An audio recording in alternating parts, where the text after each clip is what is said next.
అన్ని పార్టీలతో నేడు దెబ్బతిన్న రైతాంగం, అదే రకంగా పట్టణాలు పరిస్థితి గురించి నాయకులంతా కూడా క్షుణ్ణంగా వివరించారు. బట్ అయితే నెల్లూరు టౌన్లో 28 వార్డులో 24 వార్డులు దెబ్బతిన్నాయి. 24 వార్డులు మేము తిరిగాం, పూర్తిగా చూసాం. నేను ఒకటే అడుగుతున్నా ఈ ప్రభుత్వాన్ని, ఈ ప్రభుత్వం దరిద్ర ప్రభుత్వం, గుడ్డి ప్రభుత్వం, చేతగాని ప్రభుత్వం. పోయినసారి అదే రకంగా వరద తుఫాను వస్తే కొంచెం ఇళ్ళు తడిస్తే 4,000 రూపాయలు చంద్రబాబు నాయుడు పక్క రోజుకి ఇచ్చాడు.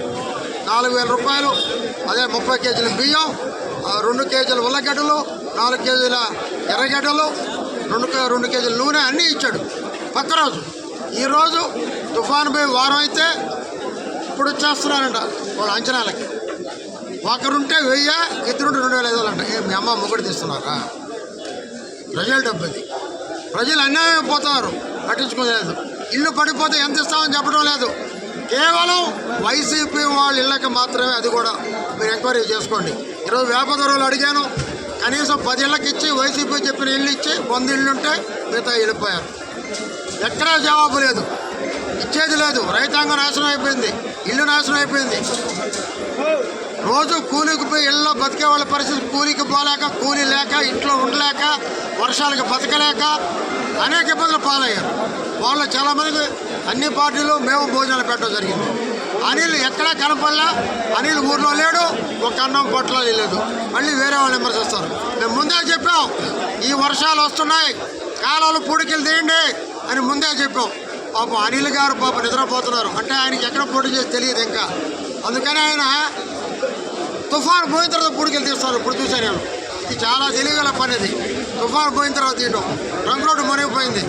నేను ఒకటే డిమాండ్ చేస్తున్నా, నీరు వచ్చిన ఇంటికి 5,000, 30 కేజీల బియ్యం, మిగతాది నిత్యావసర సరుకులు ఒక నెలకు సరిపోయేటట్టు.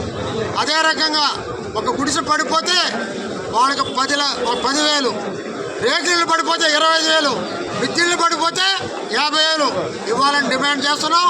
లేని పరిస్థితుల్లో మేమంతా కలిసి కలెక్టర్ ఆఫీస్ని ఈసారి ముట్టడి చేస్తామని కూడా తెలియజేస్తున్నాం.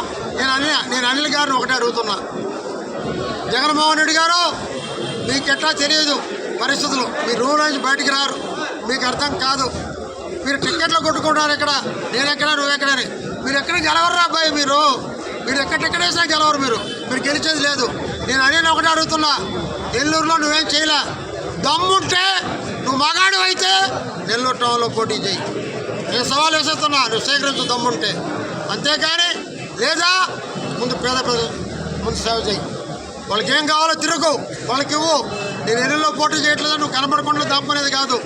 ఎన్ని ప్రతిపక్షాలు అన్నీ కలిపి ఐక్యత మాలో ఉన్నంత వరకు మీ అంతా చూస్తాం. వైసీపీని పట్టుకుని వదలం.